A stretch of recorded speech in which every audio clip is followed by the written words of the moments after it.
من الشيطان الرجيم بسم الله الرحمن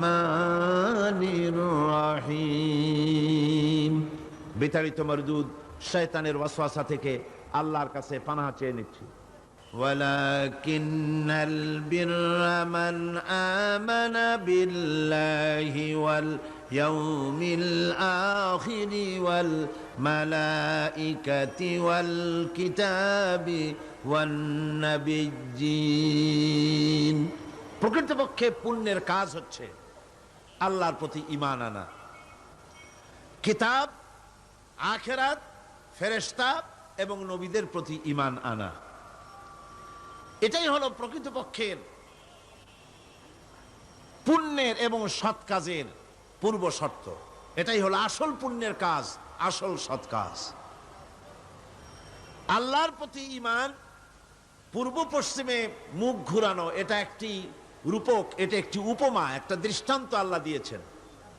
মূল কথা হচ্ছে, আসল কথা হচ্ছে, পূর্ব পশ্চিমে মুখ যতই ঘুরাও এটা কোনো মূল ব্যাপার নয় নেক কাজের জন্য।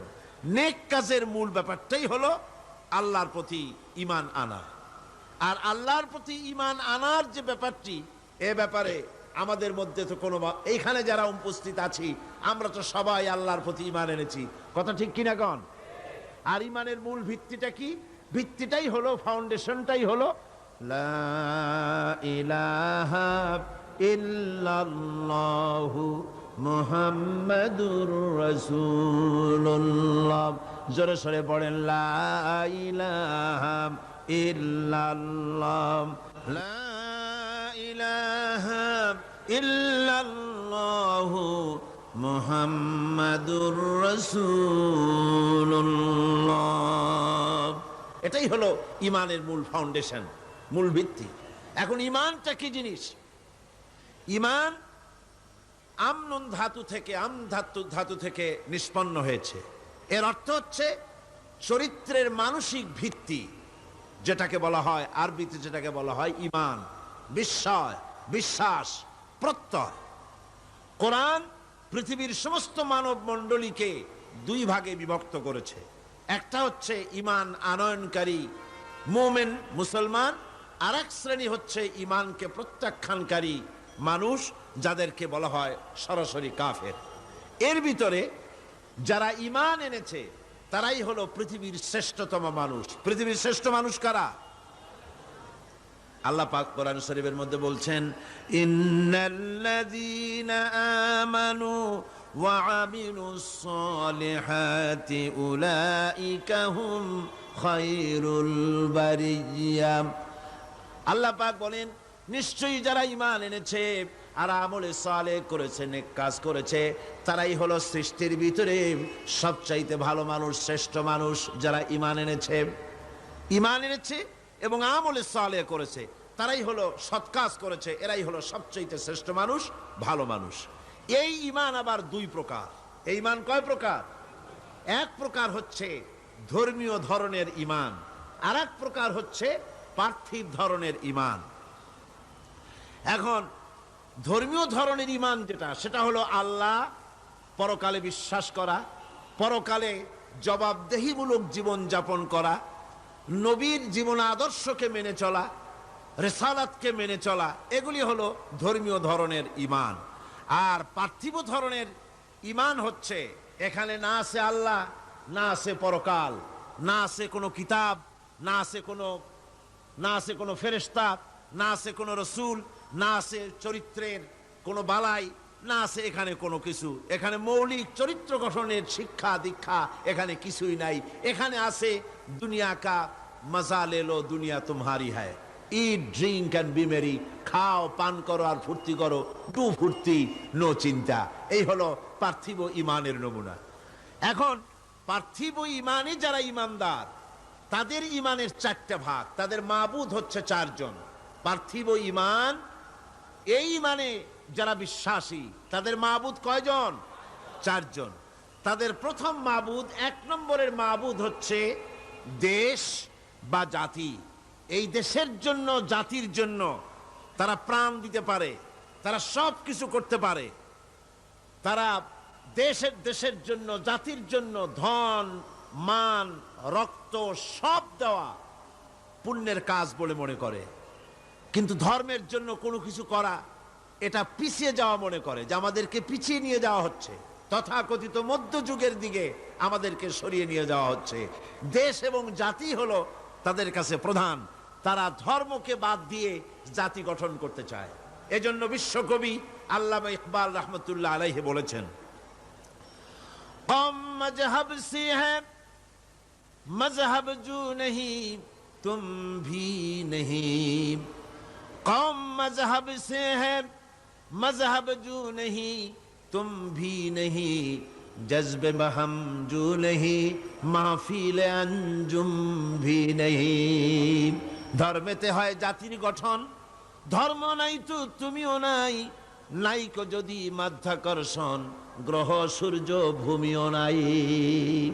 ধর্ম দিয়ে একটা জাতির গঠন হয়, যদি ধর্মকে বাদ দিয়ে জাতি গঠন করা হয় তাহলে অবস্থা হবে মাধ্যাকর্ষণ, ল অফ গ্র্যাভিটেশনের কারণেই যেমন চন্দ্র, সূর্য, গ্রহ, নক্ষত্র, সৌররাজি, নবমণ্ডল, ভূমণ্ডল একটা আর একটাকে টেনে ধরে আছে, আকর্ষণ করে আছে, আর একটাকে কেন্দ্র করে আর একটা ঘুরছে, টিকে আছে, এর স্থিতিশীলতা আছে।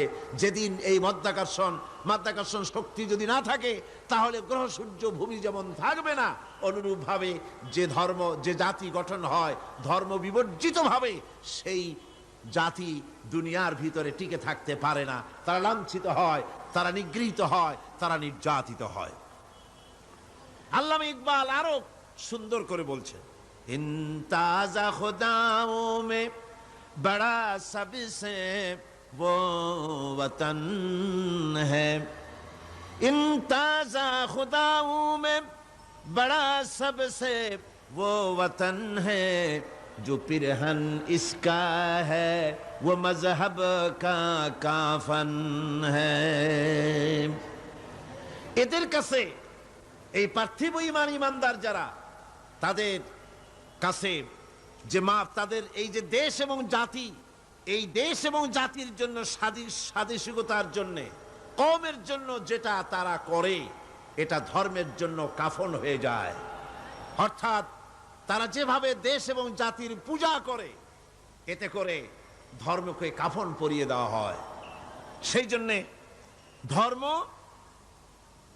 জাতি গঠন হতে পারে না যদি ধর্ম না থাকে। পার্থিব মানে যারা ইমানদার তারা ধর্ম বিবর্জিত ভাবেই তারা দেশ এবং কওমকে তারা মর্যাদা দেয়।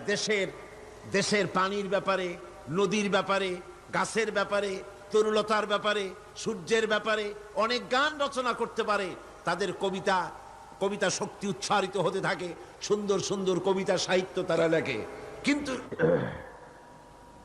পার্থিব ইমানদার ব্যক্তি যারা, পার্থিব ইমানে যারা বিশ্বাসী, তাদের তৃতীয় খোদা হলো তাদের দেশের আইন।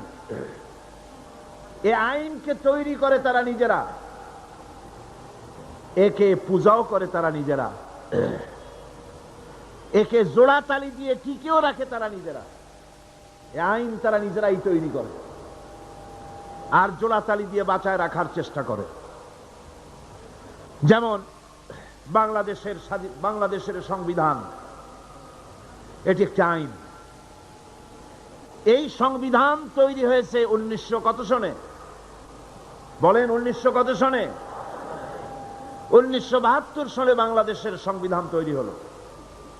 বাংলাদেশের সংবিধান কতবার জোড়াতালি দেওয়া হয়েছে বলেন? তাও জানেন না মনে হয়। 12 বার। 12 বার বাংলাদেশের সংবিধানকে অ্যামেন্ডমেন্ট করা হয়েছে, জোড়াতালি দেওয়া হয়েছে, সংযোজন করা হয়েছে। এই আইন তৈরি করে তারা, জোড়াতালি দিয়ে বাঁচায়ও রাখে তারা।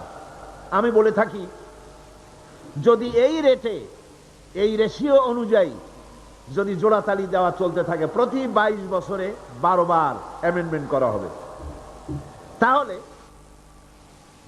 70-80 বছর যেতে না যেতে এই সংবিধানের অরিজিনালিটি থাকবে। কম্বলের লোম বাঁচতে বাঁচতে আসল কম্বলের অস্তিত্বই শেষ হয়ে যাবে। এবার আপনারা বলেন, কোরআন শরীফ আল্লাহর এক সংবিধান। এই কোরআন শরীফটা কি? আল্লাহর এক সংবিধান। নাজিল হয়েছে কতদিন? 1400 বছর।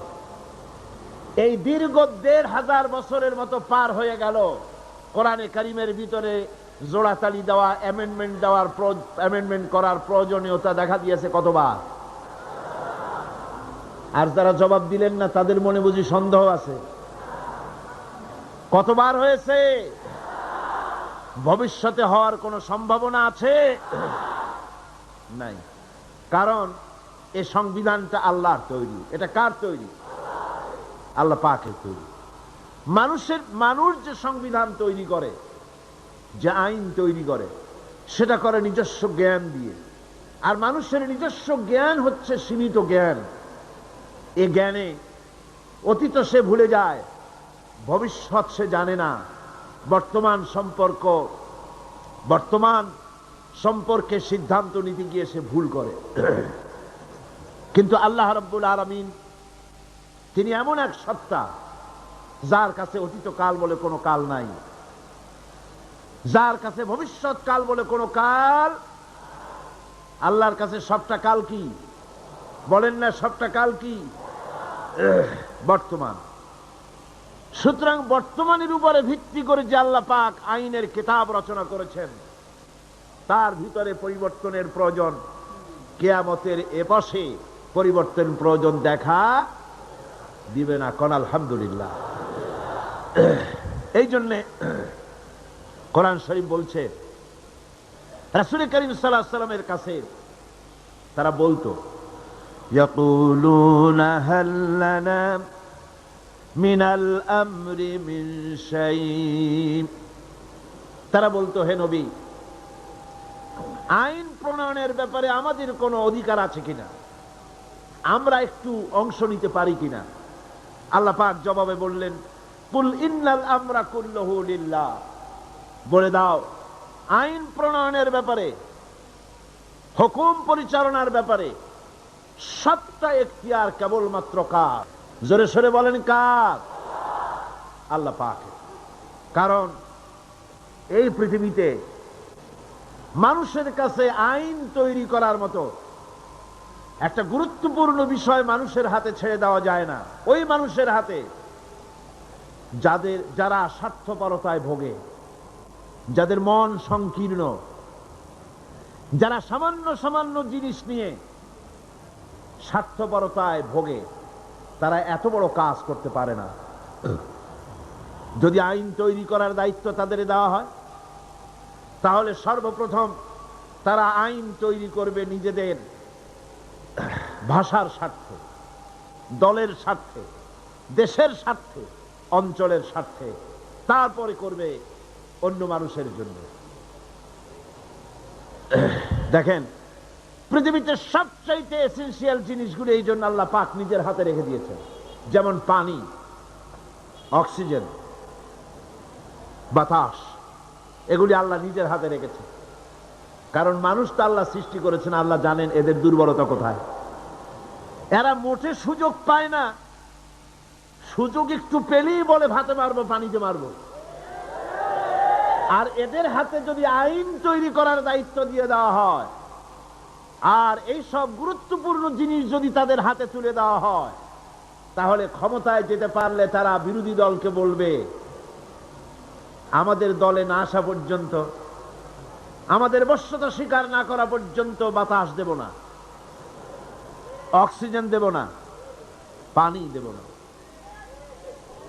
এই জন্যে সবচাইতে গুরুত্বপূর্ণ জিনিসগুলি আল্লাহ তার নিজের হাতে রেখেছেন। এই পৃথিবীতে পানি, আগুন, বাতাস, অক্সিজেন যেমন গুরুত্বপূর্ণ, এর থেকে কম গুরুত্বপূর্ণ নয় পৃথিবীর মানুষের জন্য একটি সার্বজনীন আইন। যেহেতু বাতাস থাকুক, বাতাস তো আছে পৃথিবীতে, বাতাসের অভাব নাই, পানির অভাব নাই, আগুনের অভাব নাই, অক্সিজেনের অভাব নাই, তারপরেও মানুষেরা আজ নির্যাতিত, নিষ্পেষিত, নারীরা অধিকার হারা, শ্রমিকরা অধিকার থেকে বঞ্চিত, কালো মানুষ সাদা মানুষের নির্যাতনে নাগরিক অধিকার থেকে বঞ্চিত। পৃথিবীর ছোট ছোট শক্তিগুলিকে বৃহৎ শক্তিগুলি শেষ করে দিচ্ছে। সুতরাং আইনের মতো এই গুরুত্বপূর্ণ একটি বিষয় আল্লাহ পাক নিজের হাতে রেখেছেন। কার হাতে রেখেছেন? নিজের হাতেই রেখেছেন। সে আইনের কিতাবখানার নাম হলো, এটার নাম হলো কোরআন। তাই আল্লাহ রাব্বুল আলামিন তার উপরে যারা ঈমান আনে তাদের ঈমানের ভিতরে আল্লাহ থাকে, রাসূল থাকে, পরকাল থাকে, জবাবদিহিমূলক আচরণ থাকে। সে ব্যাখ্যা পরে দেব। আর পার্থিব ঈমানে যারা বিশ্বাসী, পার্থিব ঈমান যাদের রয়েছে, পার্থিব ধরনের ঈমান যাদের, তাদের ঈমান হলো 3 নম্বরে হতেছে তাদের দেশের আইন, 4র্থ নম্বরে তাদের মাবুদ হচ্ছে, 4র্থ নম্বরের খোদা হচ্ছে তাদের কাছে তাদের নফস, প্রবৃত্তি। এই নফসের গোলামি তারা করে, প্রবৃত্তির গোলামি তারা করে, মন যা চায় তাই তারা করে। সেখানে কোনো বাধা নাই, সেখানে কোনো বিপত্তি নাই, সেখানে কোনো আইন নাই, নীতি নৈতিকতার কোনো বালাই নাই। মন যা চায় তাই তারা করে। এটা হলো 3 নম্বর। সর্বশেষ মাবুদ, 4র্থ নম্বরের মাবুদ যেটা তাদের, তা হলো তাদের হিকমত এবং বিচক্ষণতা।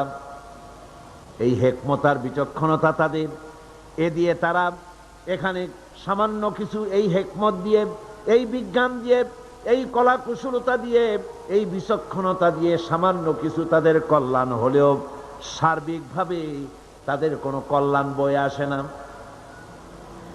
এই 4 ধরনের মাবুদের উপরে বিশ্বাস থাকার কারণে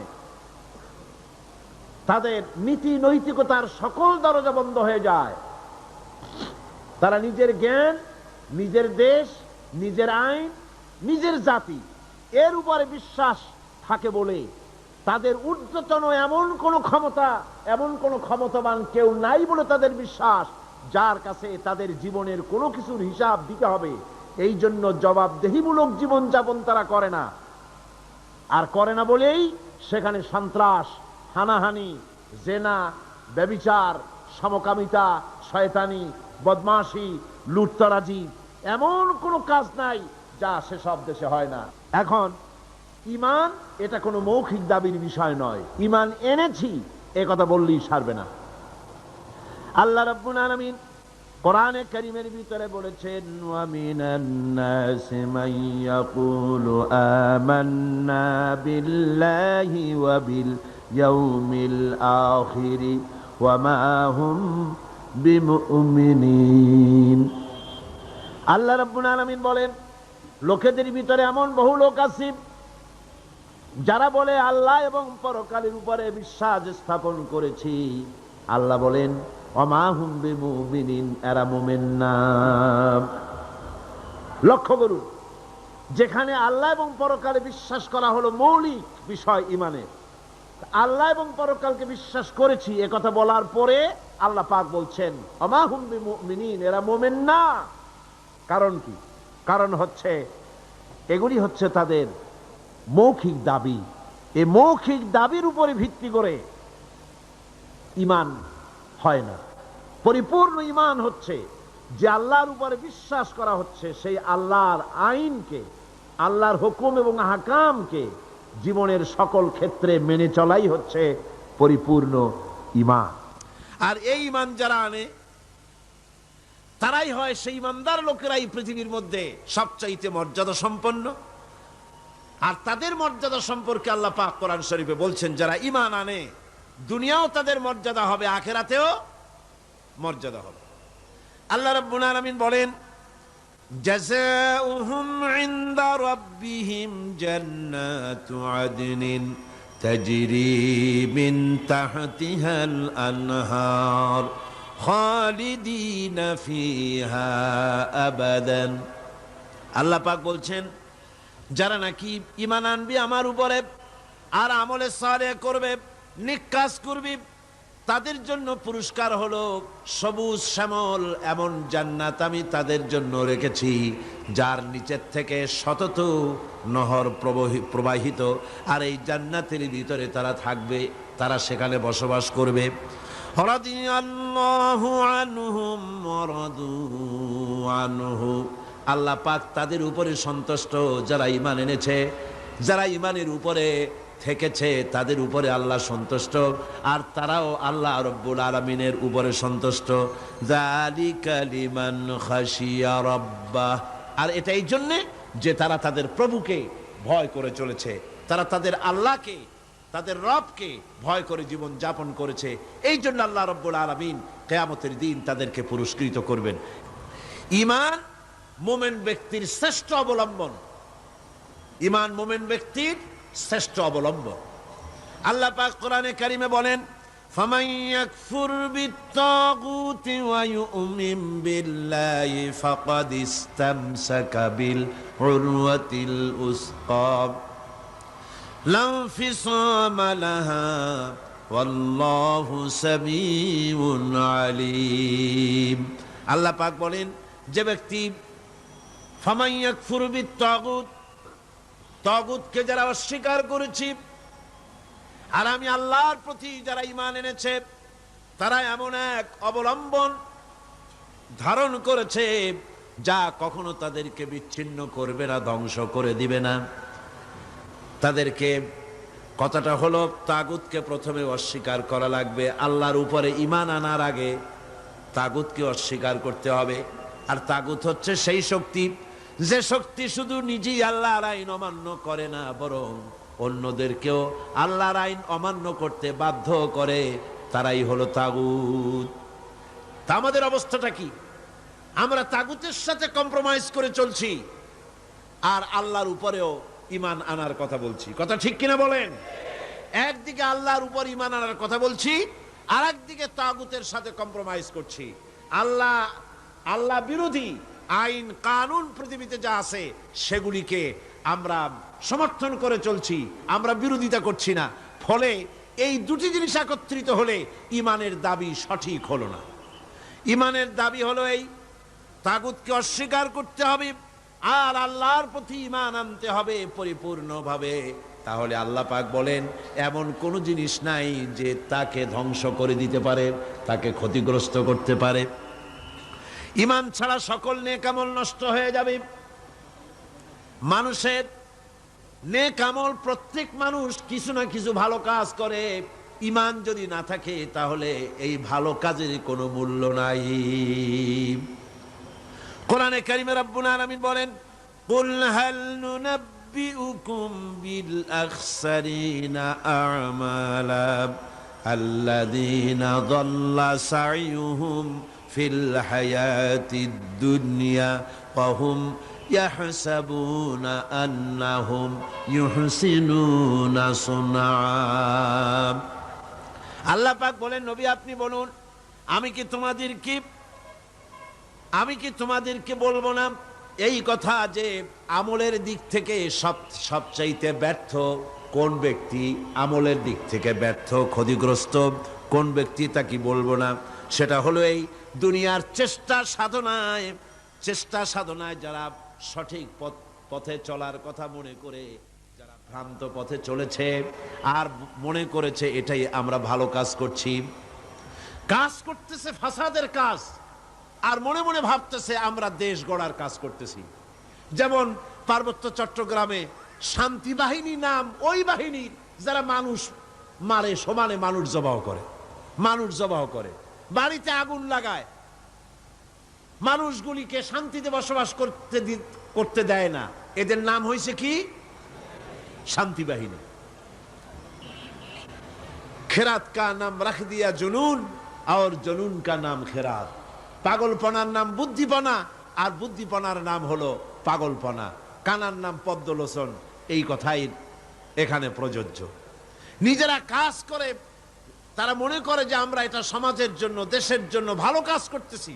আসলে এই কাজটি ঈমানের উপরে না থাকার কারণে এ কাজগুলির দ্বারা দেশ এবং জাতি ক্ষতিগ্রস্ত হচ্ছে, আর তারা মনে করছে আমরা খুব ভালো কাজ করছি। এই যে ঈমান ছাড়া, আল্লাহকে খুশি করার নিয়ত ছাড়া যে কাজগুলি তারা করছে, ওদের সম্পর্কে রব্বুল আলামিন বলেন, উলাইকাল্লাযীনা কাফারু বিআয়াতি রাব্বিহিম ওয়া লিকাইহি ফাহাবিতাত আ'মালুহুম ফালা নুকিমু লাহুম ইয়াওমাল কিয়ামাতি ওয়াজনা। এরা হচ্ছে সেই সব লোক যারা আল্লাহর সঙ্গে দেখা করাকে অস্বীকার করেছে। আমি তাদের এই ঈমান না থাকার কারণে তাদের সমস্ত নেক কাজগুলিকে নষ্ট করে দেব, বরবাদ করে দেব, এবং তাদেরকে কিয়ামতের দিন কোনো গুরুত্বই দেওয়া হবে না। তারা এই পৃথিবীতে যতই নিজেদেরকে গুরুত্ব মনে করুক, নিজেদের গুরুত্ব নিজেরা মনে করুক, বা অপর মানুষেরা তাদের গুরুত্ব দিক না কেন, কিয়ামতের দিন তারা আমার কাছে কোনো গুরুত্ব পাবে না। ঈমান এমন একটা জিনিস যেটা আল্লাহর শাস্তি থেকেও বাঁচিয়ে দেয়। আল্লাহ মানুষের উপরে যদি কোনো গজব আসে, আযাব আসে, এই আযাব থেকে, গজব থেকে বাঁচতে হলে কিসের প্রয়োজন? জোরে বলেন না, কিসের প্রয়োজন? ঈমানের প্রয়োজন। আল্লাহ রাব্বুল আলামিন বলেন, প্রচন্ড শাস্তি থেকে বাঁচার জন্য ঈমানের দরকার হবে। ইয়া আইয়ুহাল্লাযীনা আমানু হাল আদুল্লুকুম আলা তিজারাতিন তুনজিকুম মিন আযাবিন আলীম। হে বিশ্বাসীরা, আমি কি তোমাদের কেমন একটি ব্যবসার কথা বলবো না যে ব্যবসায় তোমাদেরকে কঠিন জাহান্নামের শাস্তি থেকে বাঁচায় দেবে? কোন সুবহানাল্লাহ। আল্লাহ জাহান্নামের শাস্তি থেকে বাঁচাবার জন্য ফর্মুলা দিচ্ছেন, বাতায় দিচ্ছেন। আমি এমন একটা ব্যবসার কথা তোমাদের বলি যে ব্যবসাটা করলে পরে জাহান্নামের কঠিন শাস্তি থেকে তোমরা বেঁচে যাবে। ব্যবসার কথা আল্লাহ পাক এই জন্য বললেন, মানুষের ব্যবসায় লাভবান হওয়ার ব্যাপারটায় খুব বেশি লোভ থাকে। ব্যবসায় লাভবান হওয়ার জন্য রাত জাগে, কষ্ট করে, পরিশ্রম করে। ব্যবসাটা মানুষ খুব ভালো বোঝে। এই জন্য কিয়ামতের দিনে নাকি এক ব্যক্তিকে উপস্থিত করা হবে, ফেরেশতা তাকে বলবে, এটা কোনো কোরআন হাদিস নয়, রূপক একটি কথা। ফেরেশতা তাকে জিজ্ঞেস করবে, সে লোকটা বড় ব্যবসায়ী, পৃথিবীতে নাম করা ব্যবসায়ী ছিল। ফেরেশতা তাকে প্রশ্ন করবে, আল্লাহর বান্দা, তোমার নেক এবং পাপ আর পুণ্য দুটোই সমান সমান হয়ে গেছে, বলো এখন তুমি কোথায় যাবা? দোজখে যাবে না বেহেশতে যাবা? ব্যবসায়ী লোকটি তখন বলবে, ভাই ফেরেশতা, আমি বেহেশতও চিনি না, দোজখও চিনি না, যেখানে গেলে পরে আমার 2 টাকা লাভ হবে আমার সেখানে পাঠায় দাও। তার মানে হচ্ছে ব্যবসাটা মানুষে খুব ভালো বোঝে, আর লাভ এর কথা শুনলে পরে মানুষ সেদিকে বেশি ঝুঁকে পড়ে। এই পৃথিবীর বুকে যত ব্যবসা আছে, সমস্ত ব্যবসার ভিতরে লাভ আছে, নোকসানেরও সম্ভাবনা আছে। 100% লাভের সম্ভাবনা নিয়ে ব্যবসা কেউ করতে পারে না, করা সম্ভব নয়। আল্লাহ রাব্বুল আলামিন বলেন, আমার সঙ্গে যে ব্যবসাটা হবে ওই ব্যবসাটা হলো তিজারাতান লান তাবুর। এই ব্যবসার ভিতরে কোনো নোকসান নাই, কোনো রকমের ক্ষতি বা লসের কোনো সম্ভাবনা নাই। জোরে বলেন সুবহানাল্লাহ। জাহান্নাম থেকে যদি বাঁচতে চাও আমার সাথে ব্যবসা করো। সেই ব্যবসাটা কি? জাহান্নামের আযাব থেকে বাঁচতে হলে আল্লাহর সাথে যে ব্যবসাটা, সেই ব্যবসাটার নাম হলো ঈমান। সেই ব্যবসাটার নাম কি? ঈমান। তুমিনুনা বিল্লাহি ওয়া রাসূলিহি ওয়া তুজাহিদুনা ফি সাবিলিল্লাহি বিআমওয়ালিকুম ওয়া আনফুসিকুম যালিকুম খায়রুল লাকুম ইন কুনতুম তা'লামুন। এটা হলো আমার সঙ্গে ব্যবসাটা করো, পুঁজি খাটাও, 3টা পুঁজি খাটাও। সে 3টা পুঁজি হলো ঈমানের উপরে ভিত্তি করে। একটা হলো আমি আল্লাহর উপরে ঈমান, 2 নম্বরে আমার রাসূলের উপরে ঈমান, আর আমার রাস্তায় জান আর মাল দিয়ে জিহাদ করা।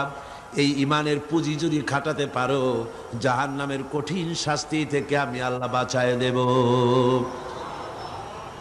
দুনিয়াও যত আযাব আসে গজব আসে, এটা হলো পরকালের কথা। দুনিয়ায় যত শাস্তি আছে গজব আসি, দুনিয়ার আযাব থেকেও বাঁচার জন্য আল্লাহ পাক বলেন ঈমান হলো একমাত্র অবলম্বন। ঈমান যদি থাকে দুনিয়ার আযাব থেকেও বাঁচায় দেব।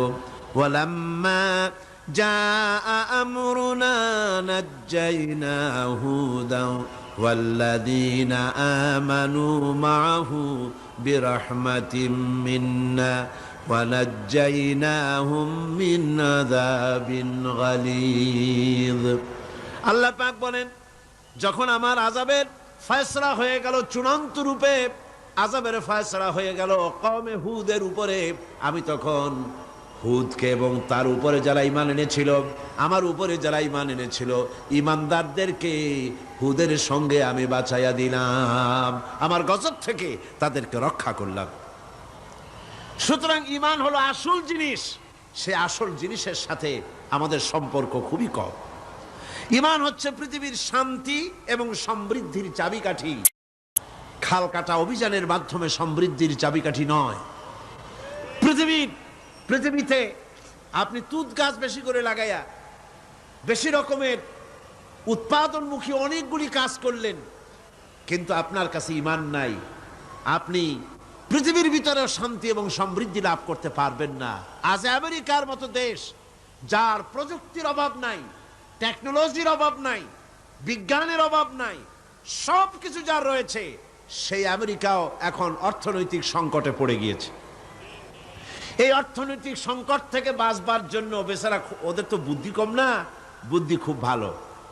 বুদ্ধি আল্লাহ যাদের বেশি হওয়ার কথা ছিল, আল্লাহ যাদের বুদ্ধি বেশি দেওয়ার কথা ছিল, যাদের বুদ্ধি বেশি হবে, তাদের মগজই আজকে খালি হয়ে গেছে।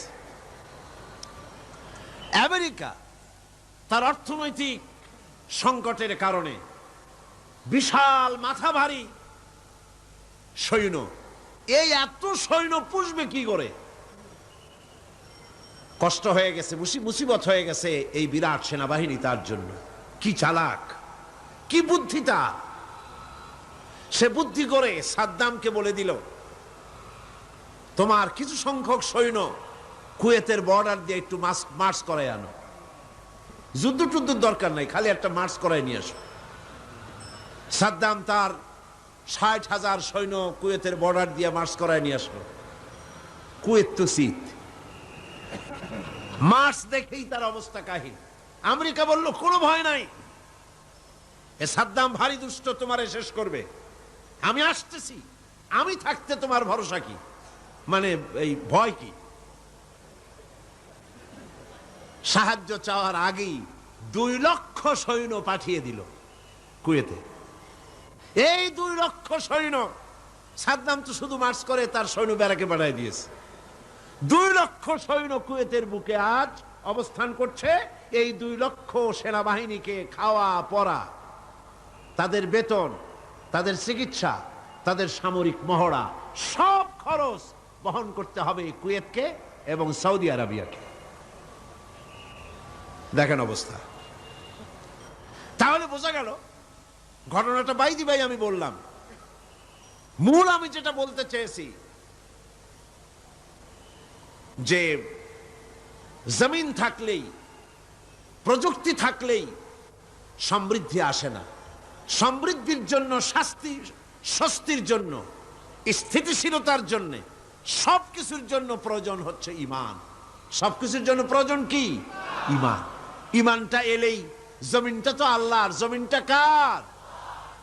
আল্লাহ রাব্বুল আলামিন বলেছেন, আমি যেখান থেকে শুরু করেছিলাম ভূমিকার ভিতরে, যেখানে বলেছিলাম ওয়ালাউ আন্না আহলাল কুরআ আমানু ওয়াত্তাকাউ লাফাতাহনা আলাইহিম বারাকাতিম মিনাস সামাই ওয়াল আরদ। আল্লাহ পাক বলেন, দেশের লোকেরা, জনপদের লোকেরা যদি আমার উপর ঈমান আনে আর আমাকে ভয় করার নীতি যদি অবলম্বন করে চলে, আল্লাহ 2টা শর্ত দিলেন। জোরে বলেন, শর্ত দিলেন কয়টা? কি কি? ঈমান আর তাকওয়া। ঈমান আর কি? 2টা শর্ত দিলেন আল্লাহ। বললেন, আমার উপরে যদি ঈমান আনো আর আমাকে ভয় করার নীতি যদি অবলম্বন করে চলো, লাফাতাহনা আলাইহিম বারাকাতিম মিনাস সামাই ওয়াল আরদ, তাহলে আকাশ আর জমিনের সব বরকতের দরজা আমি আল্লাহ খুলে দেব। খাবারের অভাব হবে না, আকাশ থেকে বৃষ্টি পড়বে, সার পড়বে। সার তো নতুন আবিষ্কার হয়েছে, এর আগে এই পৃথিবীতে সার কে দিয়েছেন?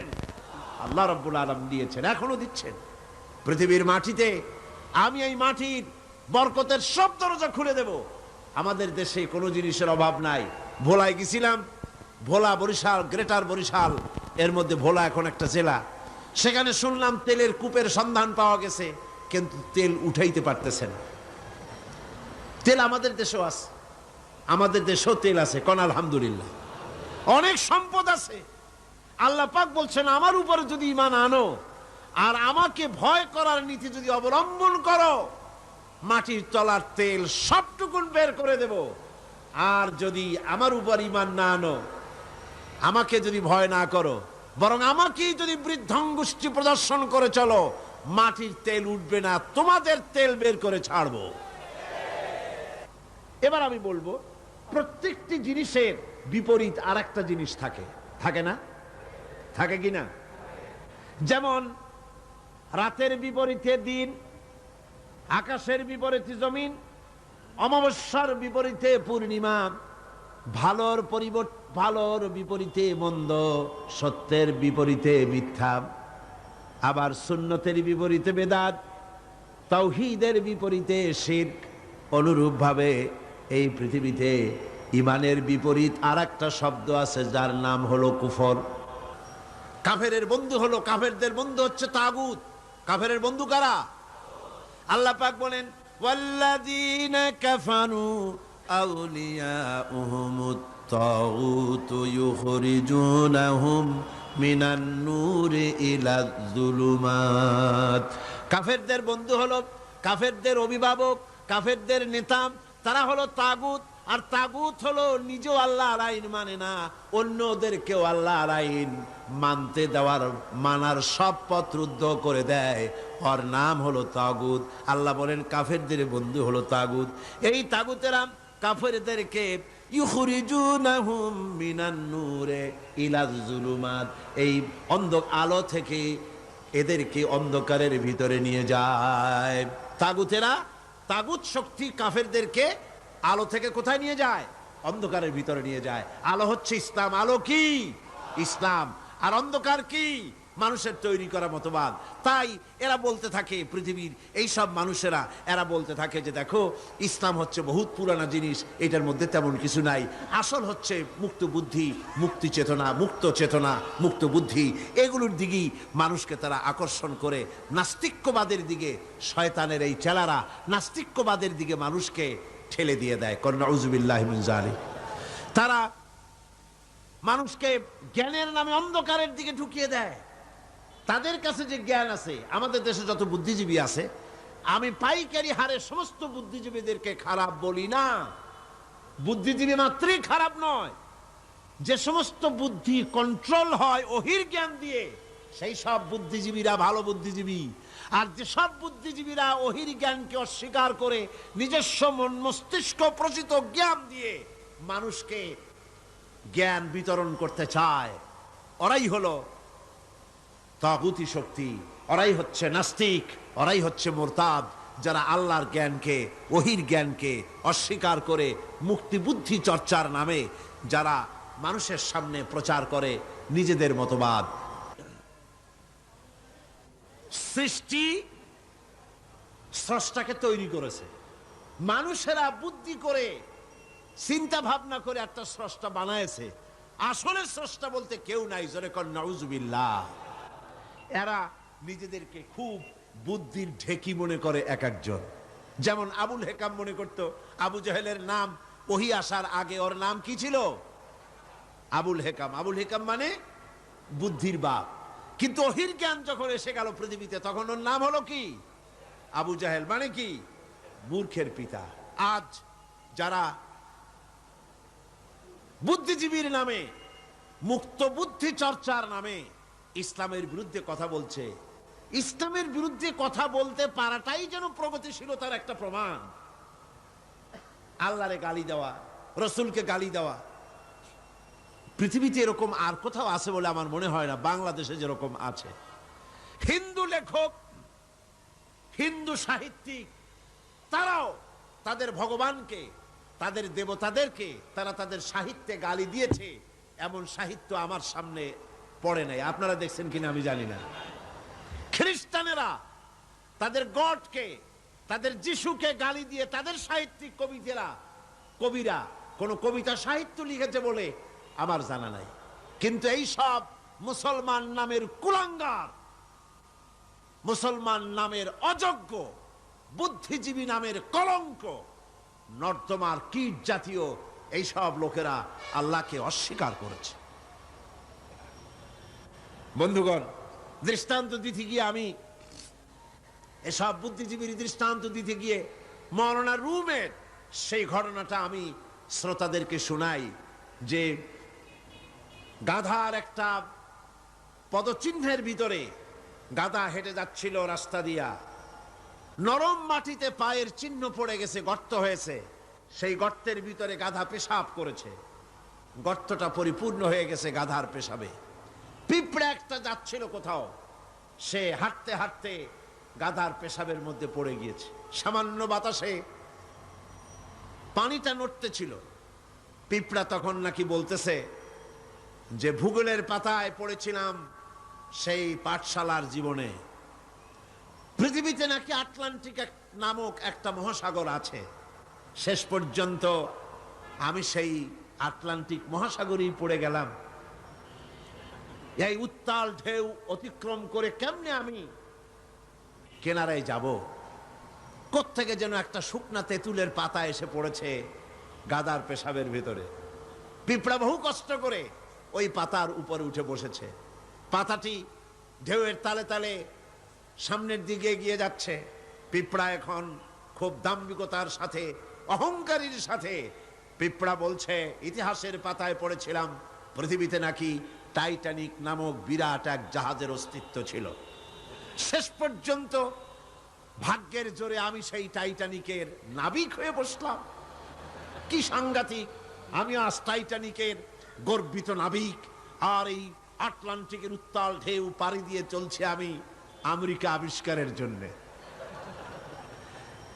গাধার পেশাবের ভিতরে তেঁতুলের পাতায় বসে পিঁপড়ার যে অহংকার, আমার দেশের তথাকথিত নাস্তিক মোরতাদ জাতীয় বুদ্ধিজীবীরা এর চাইতেও নিকৃষ্ট।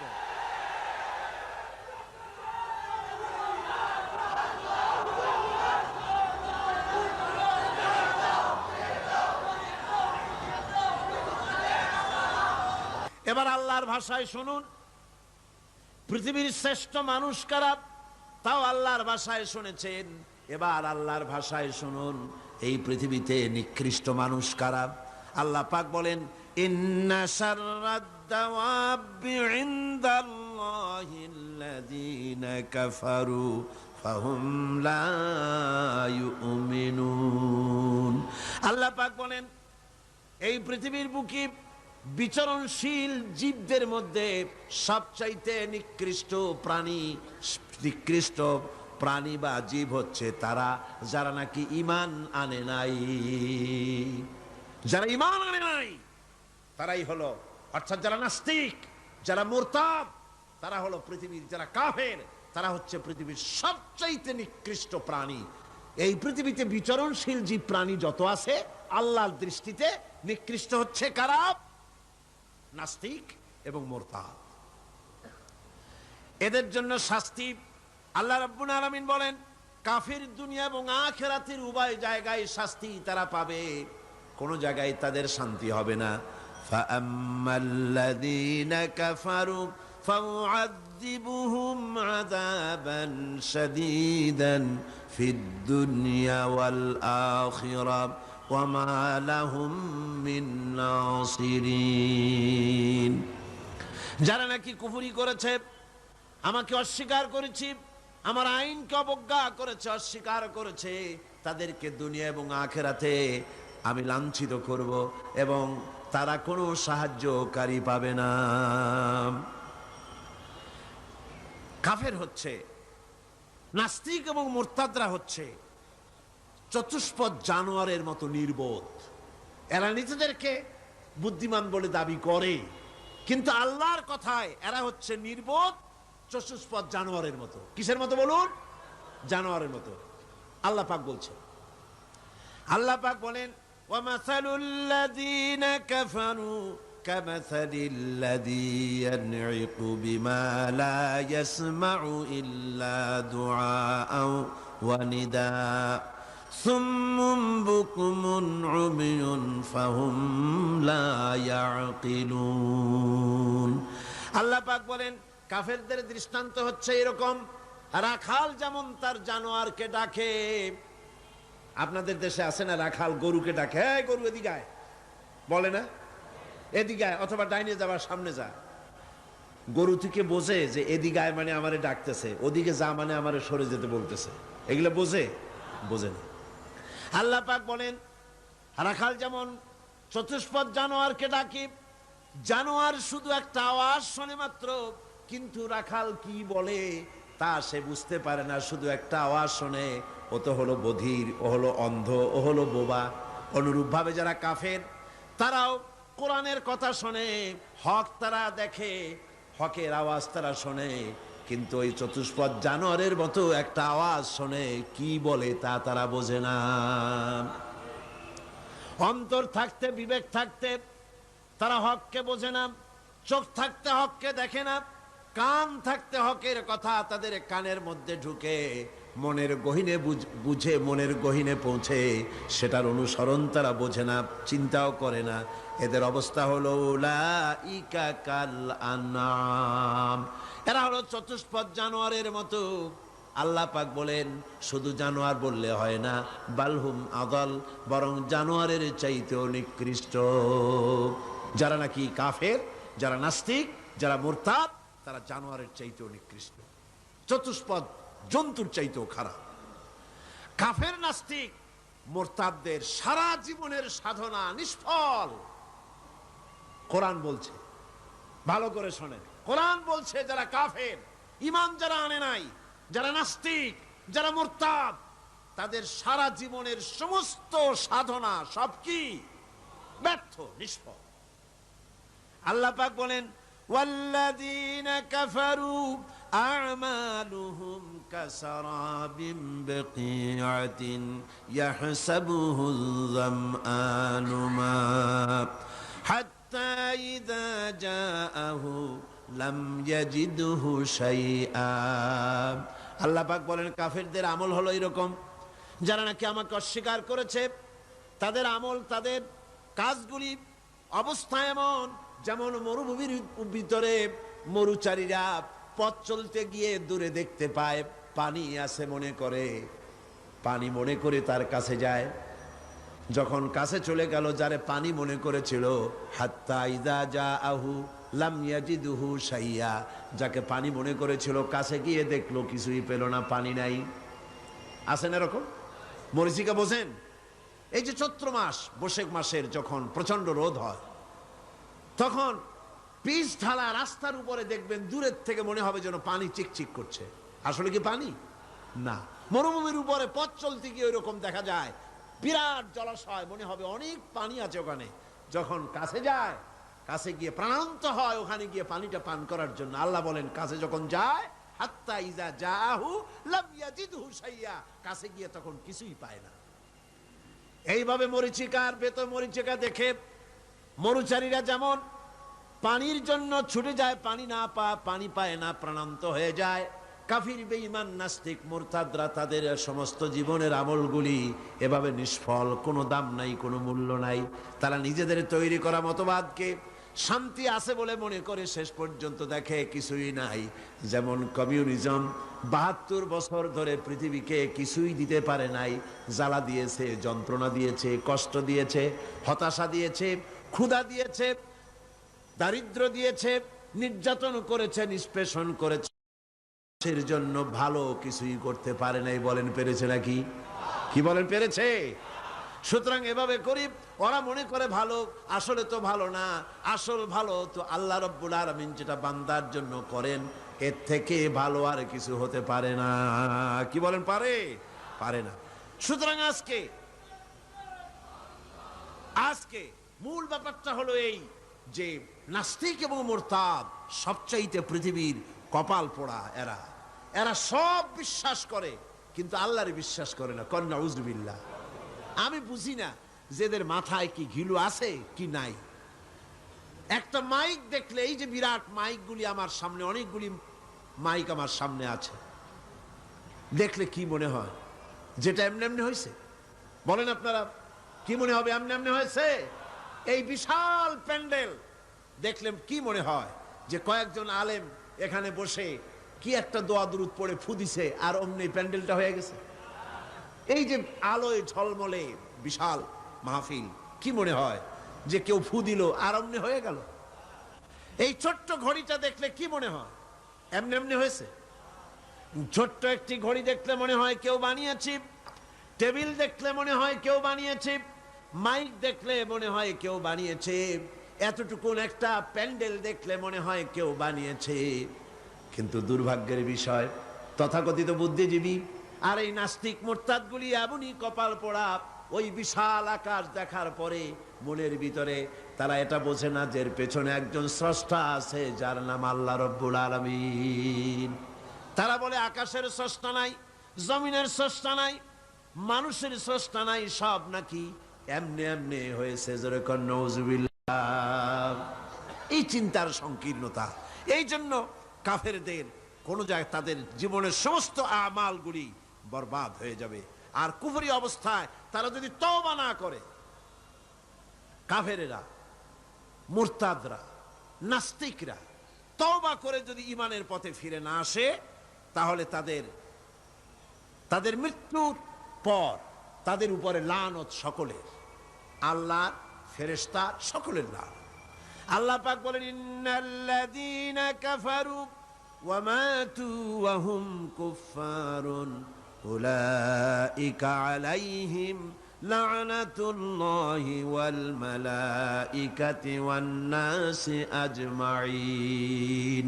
যারা নাকি কাফের, আমাকে অস্বীকার করেছি, আমার আইনকে অস্বীকার করেছে, আমার সঙ্গে বিদ্রোহিতা পোষণ করেছে, আর এই অবস্থায় যদি তার মৃত্যু হয়ে যায় কুফরি হালতে, তাহলে আল্লাহ, ফেরেশতা এবং সমস্ত সৃষ্টিকুলের লানত তার উপরে। জোরে কোন নাউজুবিল্লাহ।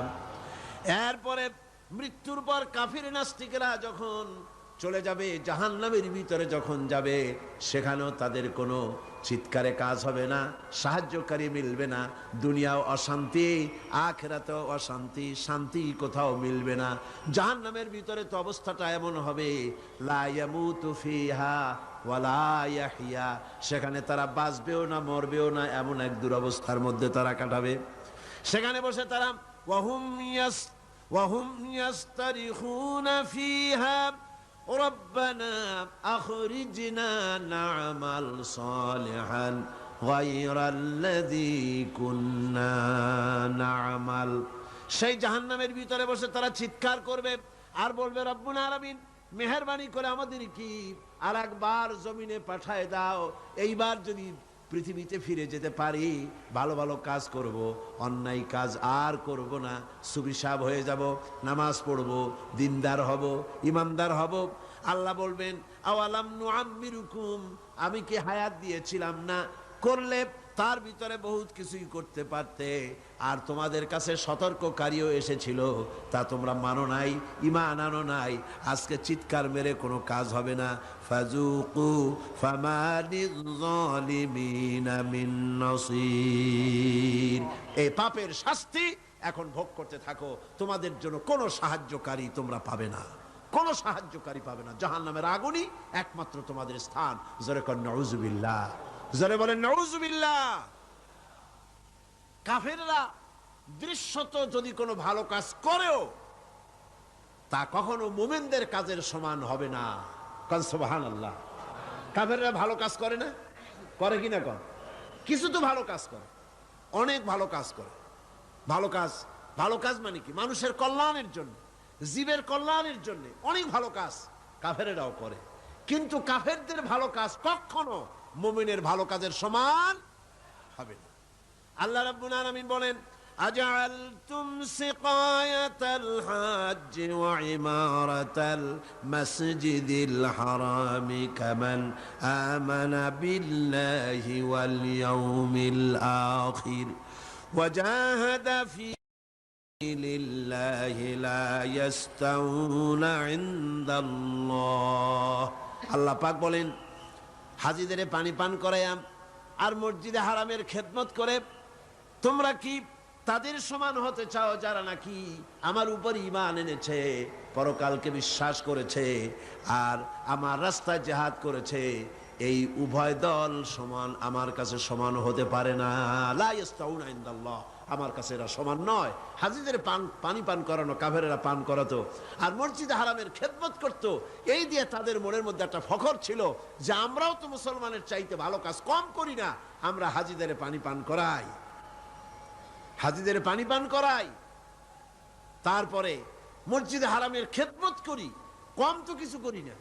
আল্লাহ বলেন, যারা ঈমান আনলো, যারা আমার আখিরাতকে বিশ্বাস করলো, যারা আমার রাস্তায় জিহাদ করলো, জান দিল, মাল দিল, কখনো এই উভয় দল আমার কাছে সমান নয়।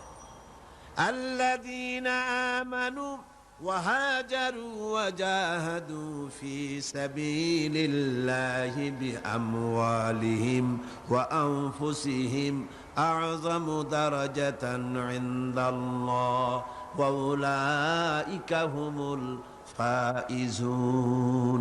আল্লাহ পাক বলেন, যারা নাকি ঈমান এনেছে আর আমার রাস্তায় হিজরত করেছে আর জিহাদ করেছে আমার দ্বীনকে প্রতিষ্ঠা করার জন্য, মাল দিয়ে আর জান দিয়ে, আমার কাছে তাদের বিরাট মর্যাদা।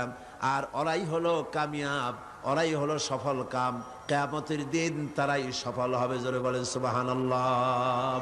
সুতরাং কাফেরদের কোনো ভালো কাজও মুমিনদের কাজের সমান হবে না, এবং ভালো কাজের মূল্যায়ন কিয়ামতের দিন তাদের হবে না, কারণ তারা ভালো কাজগুলি করেছিল নিজেদের সুনামের জন্য, আল্লাহকে সন্তুষ্ট করার জন্য নয়। ভাইয়েরা আমার, ঈমানের এখানেই হচ্ছে ঈমানের এই গুরুত্ব। ঈমান আসল ব্যাপার, জীবনের সবচাইতে গুরুত্বপূর্ণ বিষয় হলো ঈমান। আল্লাহর উপরে ঈমান এনে সেই ঈমানের উপরে নিজেদেরকে যদি টিকায় রাখা যায়, আল্লাহর উপরে ঈমান এনে সেই ঈমান অনুযায়ী আল্লাহর হুকুম অনুযায়ী যদি জীবন পরিচালনা করা যায়, এটার নামই হচ্ছে ঈমান। এই ঈমানের গুরুত্ব কোরআন শরীফে সর্বাধিক দেওয়া হয়েছে।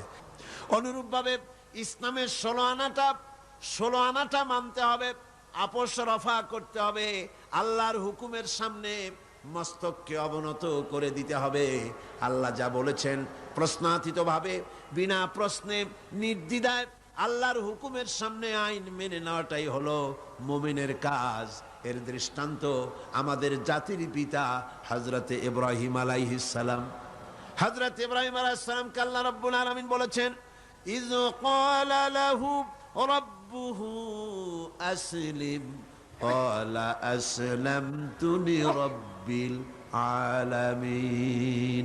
আল্লাহ পাক তার খলিল ইব্রাহিমকে বললেন, আনুগত্য করো, আনুগত্যের মস্তক অবনত করে দাও, সারেন্ডার করো।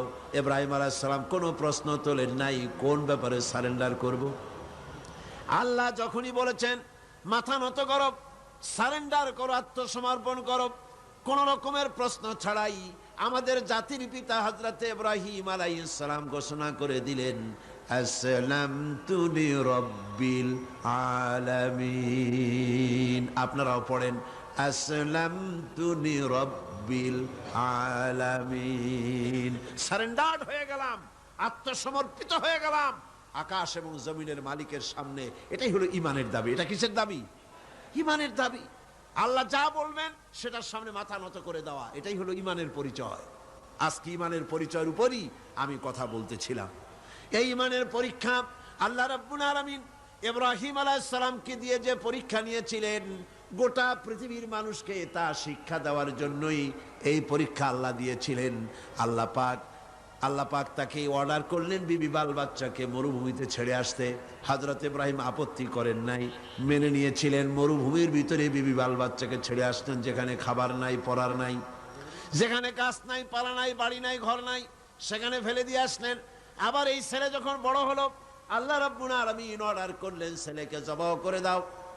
ইব্রাহিম আলাইহিস সালাম কোনো আপত্তি করেন নাই, বরং ছেলেকে বলেছেন, ইয়া বুনাইয়া ইন্নী আরা ফিল মানাম আন্নী আযবাহু, আমি স্বপ্নে দেখেছি আমি যেন তোমাকে জবাই করতেছি, এখন তোমার রায় কি আমাকে বলো। ছেলেও বিদ্রোহ করলো না। ছেলে কি পয়গম্বর না? ছেলেও বিদ্রোহ করেন নাই। ছেলে বললেন, ছেলে কিন্তু একথা বলেন নাই, আব্বা আমার মায়ের সাথে আমার বাচ্চা অবস্থায় আপনি ফেলে দিয়ে গিয়েছিলেন, খাবার দেন নাই, পরার দেন নাই, আশ্রয় দেন নাই, রুবুবিয়ত করেন নাই, প্রতিপালন করেন নাই, এখন কোন অধিকারে আমাকে জবাব করতে আসলেন? এ কথা বলেন নাই। বরং ছেলে জবাব দিলেন, মুসলমান কারে বলে, ইমান কাকে বলে, সারেন্ডার কাকে বলে, ইমানের পরিচয় কি?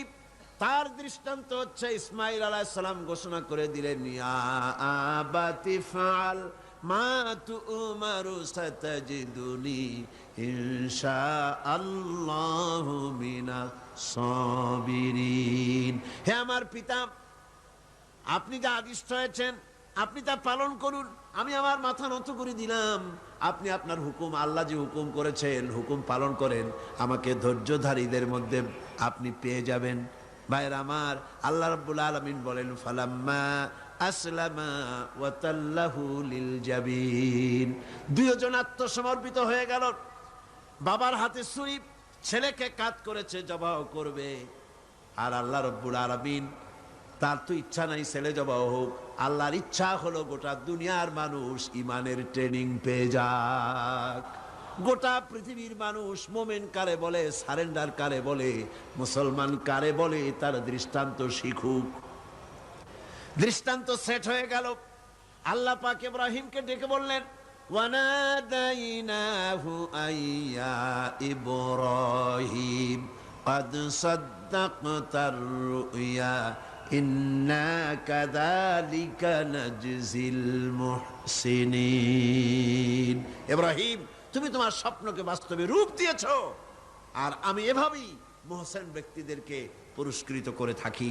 সুতরাং ঈমান হচ্ছে সারেন্ডার হওয়া, সারেন্ডার্ড হয়ে যাওয়া, আত্মসমর্পিত হয়ে যাওয়া। ঈমান হচ্ছে আল্লাহ পাকের পরিচয় হচ্ছে এই যে আল্লাহর হুকুমের সামনে মাথাকে একেবারেই নত করে দেওয়া। আর এখানেই শান্তি, এখানেই শান্তি।